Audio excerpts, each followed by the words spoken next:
friends, welcome back to our channel That's Little Princess. நான் தான் உங்கள் பிரின்சஸ் பேசுகிறேன். இன்றைக்கி நம்ம சேனலில் என்ன பார்க்க போகிறோம் அப்படின்னா மயிலம் முருகன் கோயில் அப்புறம் வக்ரகாளி அம்மன் கோயிலும் தான் பார்க்க போகிறோம். வாங்க இப்போ வீடியோக்குள்ளே போய் பார்க்கலாம். ஊர்ல 10-15 ஃப்ரெண்டு வச்சிருக்கலாம், சந்தோஷமா இருக்கான். ஒரே ஒரு ஃப்ரெண்டை வச்சுக்கிட்டு நான் படுற அவஸ்தை இது. அங்கே செகண்டாக சுற்றி பார்த்த இடம் தான் வந்து பார்த்திங்கன்னா மயிலம் முருகர் கோயில்.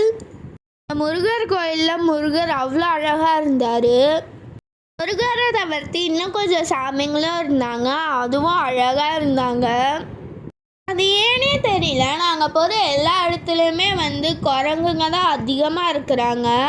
நமக்கு இருக்கிற பிரச்சனையில இப்ப இந்த டவுட்லாம் தேவையாடா? இந்த கோயிலுக்கு வீக் டேஸில் போகிறது தான் பெஸ்ட்டு. நாங்கள் வீக்கெண்டில் போயிட்டு செம்ம க்ரௌடில் மாட்டிக்கிட்டோம். நீங்கள் யாராச்சும் போகிறதா இருந்தீங்கன்னா வீக்கெண்ட்ஸை விட்டுட்டு வீக் டேஸில் போங்க. இந்த கோயிலோட கோபுரம் ரொம்ப பெருசாகவும் நல்லா அழகாக மல்டி கலர்ஸில் இருந்தது. இந்த கோயில் கோபுரத்துலேருந்து அவ்வளோ ஃபோட்டோஸ் எடுத்தோம், ஏன்னா அவ்வளோ நல்லா இருந்தது. இந்த கோயிலில் இருக்க சாமியை பார்க்கறதுக்கு ஸ்டெப்ஸ் ஏறி நம்ம போகணும். ஆனாலும் ரொம்ப ஈஸியாக ஏறிடலாம், ஏன்னா குட்டி குட்டி ஸ்டெப்ஸு தான். சாமி தரிசனம் ரொம்ப ரொம்ப சூப்பராகவே இருந்தது. சரி, இப்போ மயிலம் முருகர் கோயிலை பற்றி ஹிஸ்ட்ரியை பார்க்கலாமா? இந்த கோயில் எங்கே இருக்குது அப்படின்னு பார்த்தீங்கன்னா விழுப்புரம் மாவட்டத்தில் மயிலம் அப்படின்ற ஒரு கிராமத்தில் தான் இருக்குது. இந்த கோயில் 1000 ஆண்டுக்கு முன்னாடியே கட்டப்பட்ட கோயில். சூரபத்மாவின் கொடூர ஆட்சியின் முடிவை கொண்டுதான் இந்த கோயிலின் தல வரலாறே தொடங்குது. முருகர் சூரபத்மனை பதம் செஞ்சதுக்கப்புறம் சூரபத்மன் தன்னை முருகனின் வாகனமாக ஏற்றுக்கொள்ளும்படி கன்னியமல்கள் வேண்டுகிறதாகவும் புராணங்கள் சொல்லப்படுகிறது.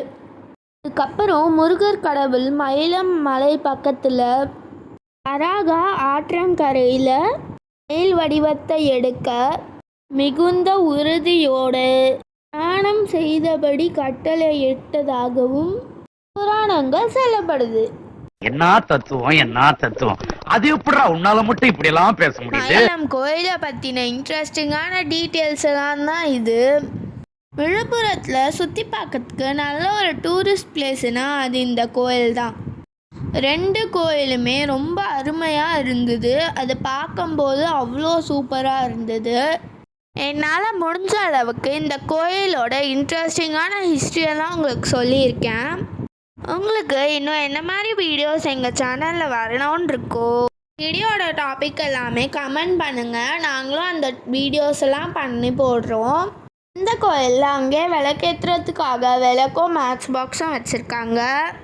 அது மட்டும் இல்லாமல் விளக்குக்குள்ளே நெய் ஊற்றி திரி வச்சு எல்லாமே பக்காவாக செட் பண்ணி வச்சுருக்காங்க. சரி, இப்போ வக்ரகாளி அம்மன் கோயிலை பற்றின ஹிஸ்ட்ரி பார்க்கலாமா?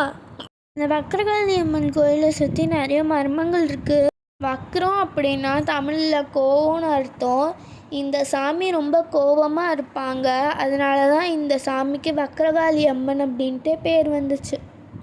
இந்த கோயில் பாண்டிச்சேரியில் இருக்குது. கோயிலுக்கு வெளியே வந்து பார்த்திங்கன்னா ஒரு தாமரை குளம் இருக்குது.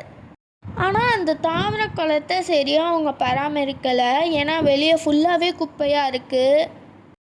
அங்கே இருக்க குப்பைங்களில் மோஸ்ட்டாக பிளாஸ்டிக்கும் இளநீ குப்பையும் தான் இருக்குது. அதனால் அங்கே போகிறவங்க யாருமே குப்பைங்களை போடாதீங்க. நீலாம் அட்வைஸ் பண்ணுற அளவுக்கு நான் ஆயிட்டேன் பார்த்தியா? இந்த வீடியோ அவ்வளோதான் ஃப்ரெண்ட்ஸ். இந்த வீடியோ உங்களுக்கு பிடிச்சிருந்தா லைக் பண்ணுங்கள், ஷேர் பண்ணுங்கள், கமெண்ட் பண்ணுங்கள், மறக்காமல் சப்ஸ்கிரைப் பண்ணுறோங்க. பாய்.